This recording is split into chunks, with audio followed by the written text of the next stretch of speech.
구속사 5분 메시지.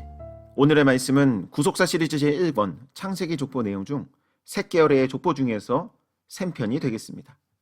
창세기 5장 32절과 창세기 11장 10절 말씀 볼 때 셈은 노아의 장자로서 노아가 502세에 낳은 아들이 되겠습니다.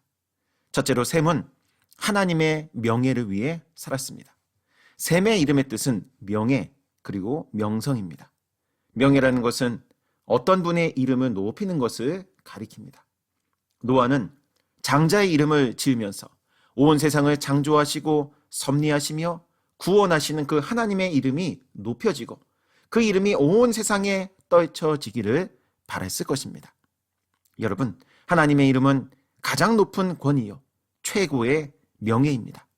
시편 135편 13절 말씀 볼 때 여호와여 주의 이름이 영원하시니이다. 여호와여 주의 기념이 대대에 이르리이다. 또 이사야서 42장 8절에서는 나는 여호와니 이는 내 이름이라. 나는 내 영광을 다른 자에게 내 찬송을 우상에게 주지 아니하리라. 이렇게 말씀하고 있습니다. 노아의 아들 셈이 자신을 위한 삶이 아닌 오직 하나님의 영광과 그분의 명예를 위한 충성스러운 삶을 살았던 것처럼 우리의 삶도 오직 하나님의 이름을 높이는 삶을 사시길 주님의 이름으로 축원합니다. 두 번째로 셈은 셈의 하나님을 찬송하리로다 라는 축복을 받았습니다. 창세기 9장 26절 말씀 볼 때 또 가로되 셈의 하나님 여호와를 찬송하리로다 이렇게 말씀하고 있습니다.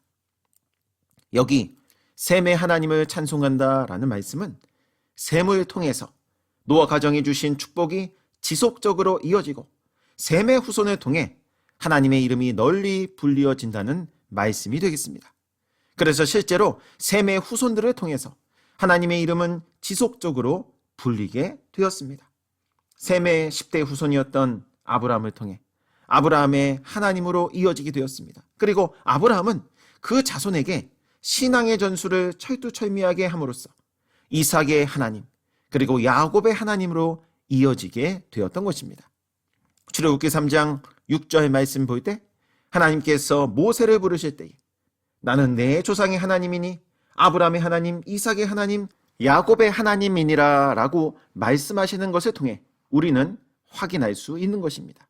그리고 마침내 야곱의 12아들 가운데 내가 이제는 여호와를 찬송하리로다 라는 뜻을 가진 넷째 아들 유다 지파를 통해서 메시아가 태어날 것을 창세기 49장 10절에서는 예언하고 있는 것입니다. 그리고 그 예언대로 메시아 되시는 예수님은 유다 지파를 통해 태어나셨다고 마태복음 1장 예수님의 족보에서는 말씀하고 있습니다. 사랑하는 성도 여러분, 세상 사람들은 인생을 살아가면서 자신의 존재감을 나타내길 원하고 자신의 이름을 내세우길 좋아합니다.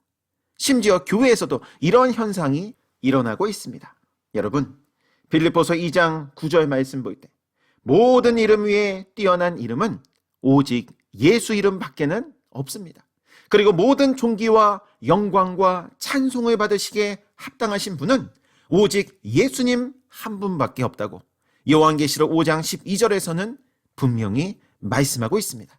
요한계시록 5장 12절 말씀 큰 음성으로 가로되 죽임을 당하신 어린 양이 능력과 부와 지혜와 힘과 존귀와 영광과 찬송을 받으시기에 합당하도다 하더라 이렇게 말씀하고 있습니다. 바라옵기는 우리의 삶이 나의 이름을 나타내는 어리석은 인생이 아닌 오직 하나님의 이름, 예수님의 이름을 높이는 지혜로운 삶으로 복을 받는 역사만 충만하시길 주님의 이름으로 축원합니다.